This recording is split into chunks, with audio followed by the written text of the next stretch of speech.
What's going on YouTube? It is your boy Humble Warrior checking in with you. Just finished watching the 33-10 beatdown that Miami gave to the Carolina Panthers.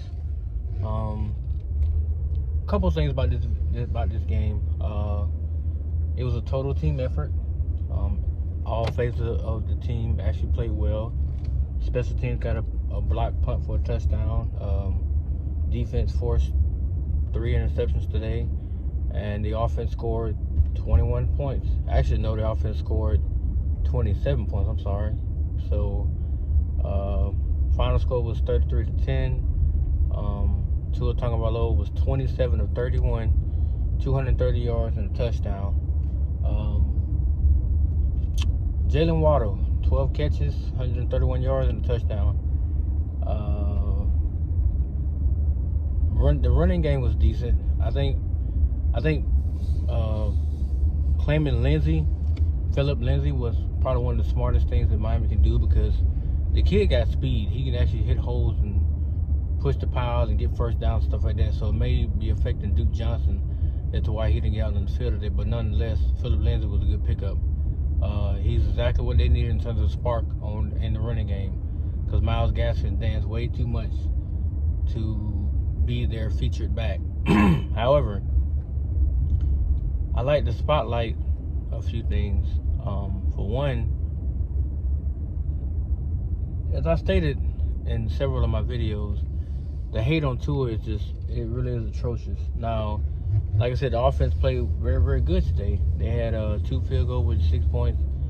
They put up 28 points total on offense, and then the defense gave you 7 points. So really, the score should have been 35, but I guess you could say with those 2 field goals, which is 3 and 6, then the offense gave you 2 through a touchdown pass, and Gaskins threw in 2 more. So that's 21 points, and they gave you 28 total points, and the score was 33-10. So the offense basically did its job to perfection today.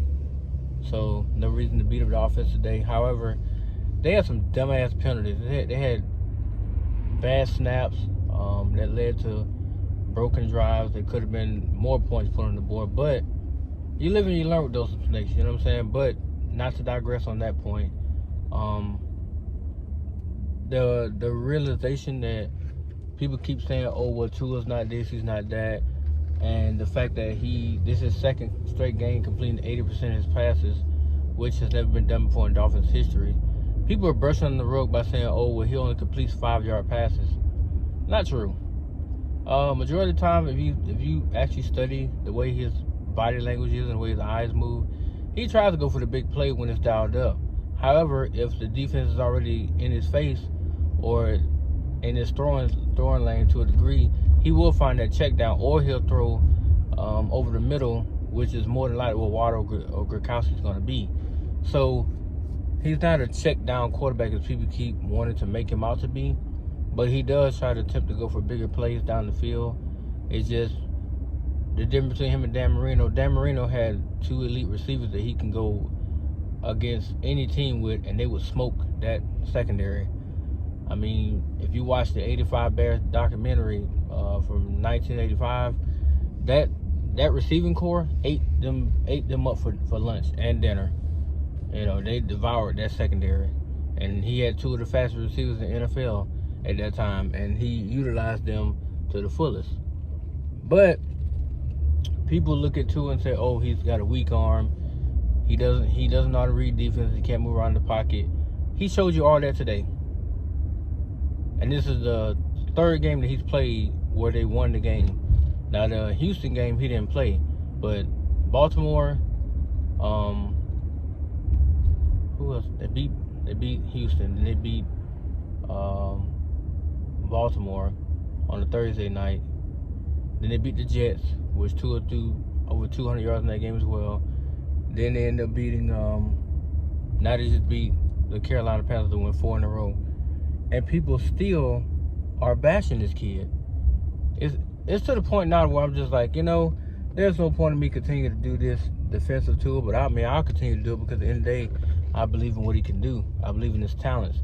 The kid has special arm talent, but people don't see it because We only gave him Waddle, and then Gronkowski was a no-show today because the defense horned in on not letting him get off, which is fine.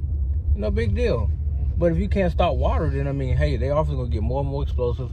He did hit 2 or 3 big plays, so that helped boost his yardage, especially the long dig route to Waddle, where he just took off up the sideline, and, you know, he eventually got escorted out of bounds. But plays like that, I mean, Tua had to step up in the pocket and avoid getting hit while basically finding Waddle coming across his face and putting it right on the money. He threw him in stride. It wasn't like Waddle had to slow down and catch the ball. He literally ran into the ball and kept going.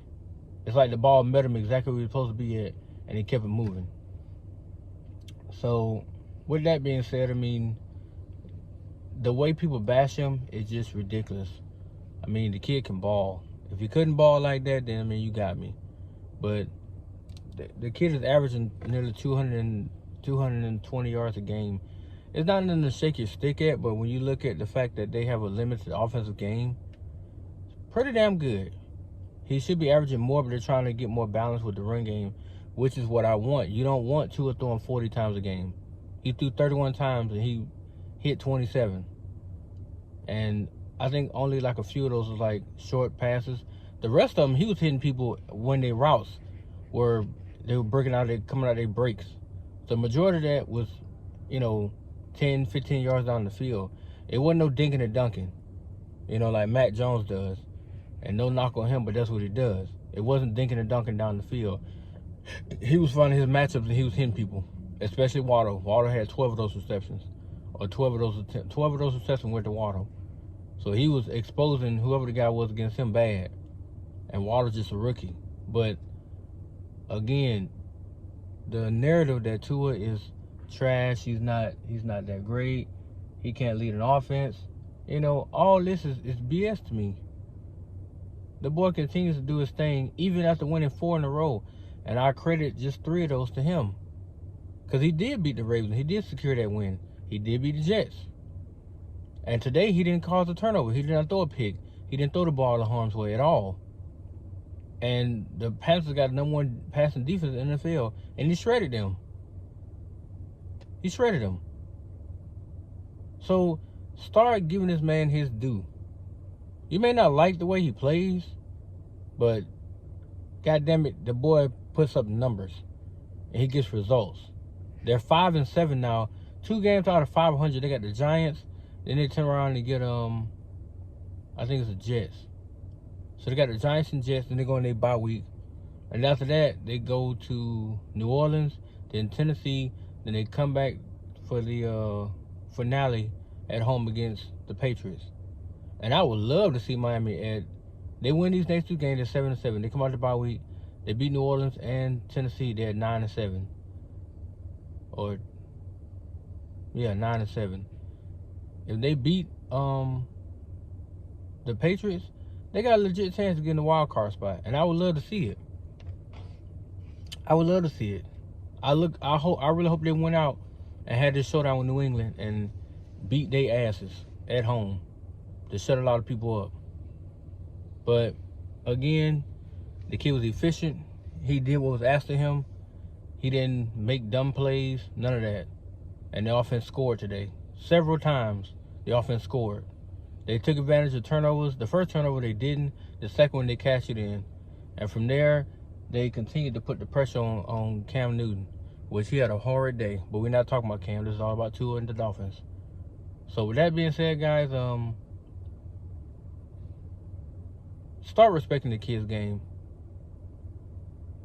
If you really think that he's that bad, then show me where in the last 4 games he's played where he's been so bad at. Now the interceptions, we already talked about this. I already put him in the videos about the interceptions. But outside of that, his ability to get the ball in the end zone is second to none. He can score with the best of them. And people keep saying, oh, well, their schedule's weakened now. Well, aren't you supposed to beat up on the lackluster teams? I mean, you're not supposed to struggle with them. They struggled against the Jets last week, 24-17.